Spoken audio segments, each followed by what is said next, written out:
human rights, human rights, human rights, human rights, human rights. Divide us all. Divide us all. Divide us all. No rest, no rest, no rest, no rest, no rest, no rest, no rest, no rest. We want justice, justice, justice. We want justice, justice, justice. We want justice, justice, justice. We want justice, justice, justice.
United Nations Declarations on Human Rights on Indigenous People. जोंहा दिनै बेखौ लानानै जोङो दिनै थांनानै थानो लुबैयो।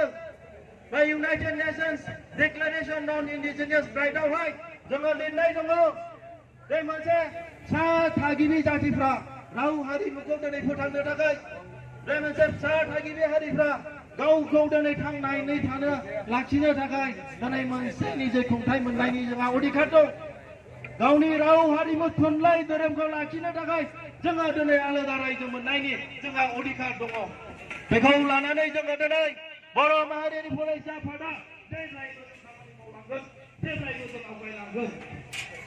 जों खुनुदिन सोरबा असमियाफोरनि आथिङाव सोरनिबा आथिङाव जों थानानै जों संसार जाया। जोङो दिनै बिनि गोजौआव थानानै गुबुन गुबुन भारतनि संबिधाननि सिङाव थानाय हारि हारिसाफोर बादि समान मोनथाय लानानै समान अधिकार लानानै जों आवगायलांगोन। जोंनि गथ' गथाय जोंनि फंबाय बिनानावफोरखौ जों आलो गोजोन संसार जानो जों उनसुआ जों दिनै लामा होलांगोन।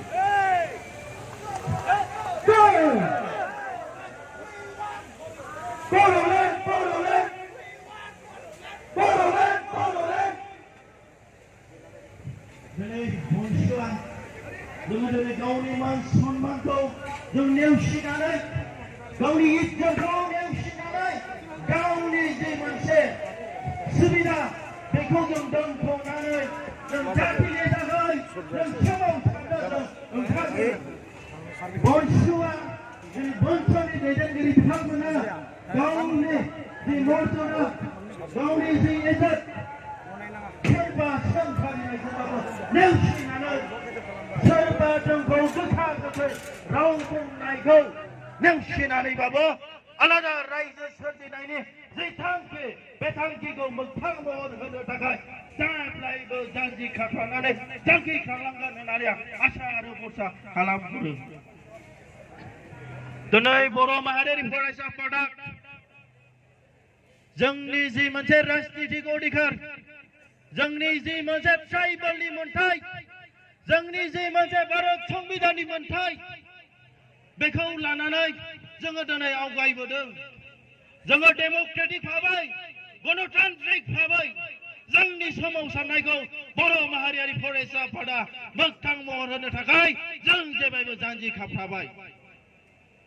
जोंनि जे थांनाय समफ्रावहाय जोंनि बर'फ्रा बै 1967 नि उननिफ्रायनो जि आन्दोलन खालामबोबाय, जि सोमावसारबोबाय, जाय समावहाय जोंनि बर'फ्रा जोंनि आसामावनो जोंनि हायावनो जोंनि गुवाहाटी इउनिभार्सिटि बादियाव फरायोब्ला जोंनि कटन कलेज बादियाव फरायोब्ला जोंनि बर'फ्रा जोंनि जोहोलावजोफ्रा दिनै हस्टेलनिफ्राय थफ्ला गारहरजानाय सोरबा जोंनि बर' आइजोफ्रा दख'ना खुजानाय ब्लाउस बिसि जानाय दै सारस्रि जानाय बैसिम खस्थ' खालामनानै 1967 निफ्रायनो बर'फ्रा 2020 सिम आन्दलन खालामबोदों आलादा रायजो सोरजिनायनि थांखि लानानै बावसोमबोदों नाथाय 2020 नि उनावहाय बर'फोरनि बै समनि जे बावसोमबोनाय बै समनि जे मुंख्लं जाबोनाय जोंनि जोहोलावजोफ्रा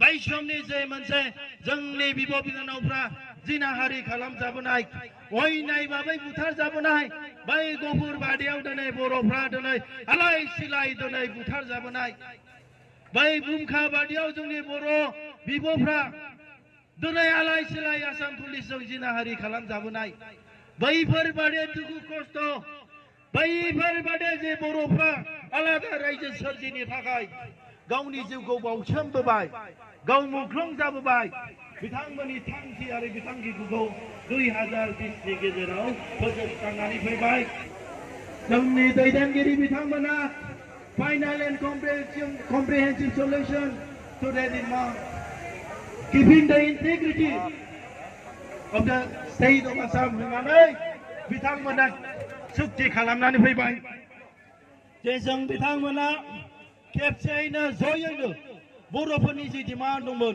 बे डिमान्डआ दिनै जोब्बाय होननानै भारत सरकारजों सारेन्डार खालामनानै 2020 आव फैबाय जोंनि अल बड'